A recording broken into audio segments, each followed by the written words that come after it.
ভালোবাসার শেষ ঠিকানা চন্দ্রপুর, এক ছোট্ট গ্রাম যেখানে সময় যেন একটু ধীর গতিতে চলে। এখানে নদীর ধারে কাশফুল দুলে ওঠে হাওয়ায়, বিকেলের সূর্য সোনালি আলো ছড়িয়ে দেয় মাঠের কোলে। সেখানেই বাস করত আরিয়ান, এ শাই, ইন্ট্রোভার্টেড, ইন্টেলিজেন্ট ইয়ং ম্যান, যার স্বপ্নের জগৎ ছিল বই, কবিতা আর নীরব প্রকৃতি। তার পরিবার খুব সাধারণ, বাবা ছিলেন গ্রামের স্কুলের শিক্ষক, মা গৃহিণী। আরিয়ান ছোট থেকেই একটু আলাদা, পড়াশোনায় মেধাবী হলেও খুব বেশি কথা বলতো না কারো সঙ্গে। সে যেন নিজেকে খুঁজে ফিরত কবিতার ছত্রে ছত্রে। একদিন গ্রীষ্মের ছুটিতে গ্রামে আসে স্নিগ্ধা, ঢাকার এক নামী কলেজের ছাত্রী, প্রাণবন্ত, চঞ্চল, সাহসী আর জীবনের প্রতি ভীষণ আশাবাদী। সে এসেছিল তার মামার বাড়িতে। শহরের জীবনে হাঁপিয়ে উঠে সে এখানে শান্তির খোঁজে এসেছিল। স্নিগ্ধার চোখে ছিল স্বপ্ন, মুখে হাসি, এবং হৃদয় হাজার প্রশ্ন। এক বিকেলে গ্রামের পুরনো লাইব্রেরি সে দেখতে পেল একজন ছেলেকে, বইয়ের পাতায় ডুবে আছে সে। স্নিগ্ধা উৎসাহে বলল, এই লাইব্রেরি কেউ আসে শুনিনি আগে। তুমি কি এখানকারই?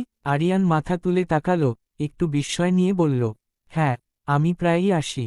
এটাই আমার পৃথিবী। এরপর কথার সূত্রে গড়ে উঠল বন্ধুত্ব। দিন দিন তারা একে অপরের কাছাকাছি এল। আরিয়ান স্নিগ্ধাকে শেখালো কিভাবে প্রকৃতি নীরব ভাষায় কথা বলে, আর স্নিগ্ধা তাকে দেখালো কিভাবে জীবনকে ভালোবাসতে হয়। একদিন পুকুরপাড়ে বসে আরিয়ান তাকে একটি কবিতা শোনায়।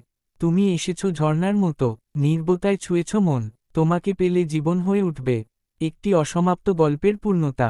স্নিগ্ধার চোখে জল আসে, সে বলে না কিছু, শুধু অনুভব করে এটাই ভালোবাসা। তাদের সময় যেন থেমে গিয়েছিল, কিন্তু বাস্তবতা ঢুকে পড়ে তাদের জীবনে। স্নিগ্ধার বাবা জানতে পারে সে একজন গ্রাম্য ছেলের সঙ্গে মিশছে। তিনি রেগে গিয়ে স্নিগ্ধাকে ডেকে পাঠান শহরে। স্নিগ্ধা কিছু বলতে চায়, কিন্তু তাকে সুযোগ দেওয়া হয় না। বিদায়ের দিন, আরিয়ান তার হাতে একটি খাম তুলে দেয়। চিঠিতে লেখা, যদি একদিন জীবন তোমাকে প্রশ্ন করে, তোমার সবচেয়ে আপন মানুষকে, তবে নিজেকে প্রশ্ন করো না। আমার নাম হৃদয় অনুভব করবে।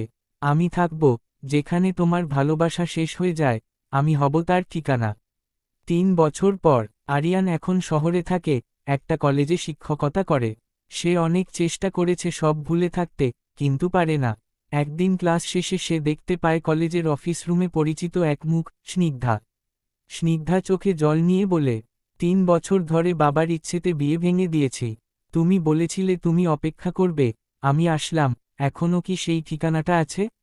আরিয়ান কিছু বলে না, কেবল তার হাতটা ধরে বলে, ভালোবাসার ঠিকানাগুলো বদলায় না, কেবল অপেক্ষা করে তোমার ফেরার জন্য। তারা আবার ফিরে আসে সেই গ্রামে, সেই পুকুর পাড়ে। সেই গাছটার নিচে এখন একটা ছোট্ট ঘর, সেখানে বই, কবিতা, আর স্মৃতিতে ভরপুর এক জীবন। লোকজন এখনও বলে, ওই ঘরটা ভালোবাসার শেষ ঠিকানা, কিন্তু ওদের জন্য ওটাই ছিল এক নতুন জীবনের শুরু। গ্রামে ফিরে এসে আরিয়ান আর স্নিগ্ধা বিয়ে করে। খুব সাদামাটা কিন্তু আন্তরিক এক অনুষ্ঠান। চারপাশে খালি প্রিয়জন আর প্রকৃতি। গাছের নিচে দাঁড়িয়ে তারা প্রতিজ্ঞা করে, এই ভালোবাসা হবে সব বাধার ঊর্ধ্বে, শুধু অনুভবের মধ্যে গাঁথা। স্নিগ্ধা শহরের চাকচিক্য ছেড়ে আসতে একটুও দ্বিধা করে না। সেই নিজেই বলে, যেখানে তুমি, সেখানেই আমার পৃথিবী। বিয়ের পর তারা গড়ে তোলে একটা ছোট পাঠাগার, গ্রামের বাচ্চাদের জন্য। আরিয়ান বাংলা সাহিত্য পড়ায়, স্নিগ্ধা ইংরেজি ও অঙ্ক। গ্রামবাসী প্রথমে অবাক হয়ে যায়, পরে তারা গর্ব করে বলে, এই ছেলেমেয়েরা শহর থেকে শিখে না, এরা নিজেরাই এখন শিক্ষক। তাদের জীবনে আসে ছোট্ট একটি শিশু, নাম রাখে ঈশান। ওদের ভালোবাসার ছায়ায় বড় হতে থাকে সে, প্রকৃতি আর কবিতার মধ্যেই খুঁজে পায় নিজের শৈশব। সুখের দিনগুলো হঠাৎ রং হারাতে শুরু করে। আরিয়ানের বাবা হঠাৎ অসুস্থ হয়ে পড়েন। চিকিৎসার খরচ, যাত্রা, সব মিলিয়ে আর্থিক চাপ বাড়ে। পাঠাগারের অনুদান কমে যায়। স্নিগ্ধার শহুরে আত্মীয়রা বলতে শুরু করে, বিয়েটা যদি না করতেই তাহলে শহরে থেকে ভালো চাকরি পেতিস, ছেলে তো স্কুলে যেত বিদেশে। স্নিগ্ধা কিছু বলে না, চুপ করে সব সহ্য করে। কিন্তু এক রাতে, সে আরিয়ানকে বলে, আমরা যদি শহরে যাই কিছুদিনের জন্য, হয়তো একটা চাকরি পেলে বাড়ির চাপটা কিছুটা কমবে। আরিয়ান তাকিয়ে থাকে অনেকক্ষণ, তারপর বলল, যেখানে ভালোবাসা শুরু হয়েছিল, আমি চাইলেও সেটাকে ছাড়তে পারি না। তুমি যাও, যদি প্রয়োজন হয়। আমি ঈশানের দেখভাল করব। স্নিগ্ধা অবাক হয়, কষ্টও পায়।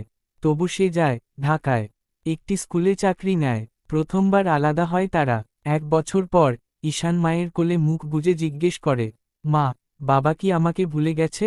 স্নিগ্ধার চোখ ছলছল করে ওঠে। সে জানে, আরিয়ান প্রতিদিন চিঠি লেখে, কিন্তু কখনো অভিযোগ করে না। সেই রাতেই স্নিগ্ধা সিদ্ধান্ত নেয়, সব ছেড়ে ফিরে যাবে। পরদিন সকালে সে আর ঈশান গ্রামের পথ ধরে। চন্দ্রপুরে পৌঁছে দেখে পাঠাগারের সামনে দাঁড়িয়ে আছে আরিয়ান, হাতে সেই পুরনো চিঠির খাম। স্নিগ্ধা বলে, ভালোবাসার ঠিকানায় ফিরে আসতে দেরি করে ফেলেছি কি? আরিয়ান কিছু বলে না, শুধু ঈশানকে কোলে তুলে নেয়। বছর পেরিয়ে গেছে, পাঠাগার এখন বড় হয়েছে, নাম স্নিগ্ধ আরিয়ান জ্ঞান মন্দির। ঈশান বড় হয়ে বাবার মতো সাহিত্য পড়ে, আর মায়ের মতো দৃঢ়চেতা। একদিন ঈশান প্রশ্ন করে, বাবা, ভালোবাসার শেষ ঠিকানা কি? আরিয়ান তাকিয়ে বলে, যেখানে জন মানুষ অপেক্ষা করে একে অপরের জন্য, সেটা কখনো শেষ ঠিকানা হয় না। সেটা হয় শুরু, শেষ নয়, কারণ সত্যিকারের ভালোবাসা কোনোদিন ফুরায় না।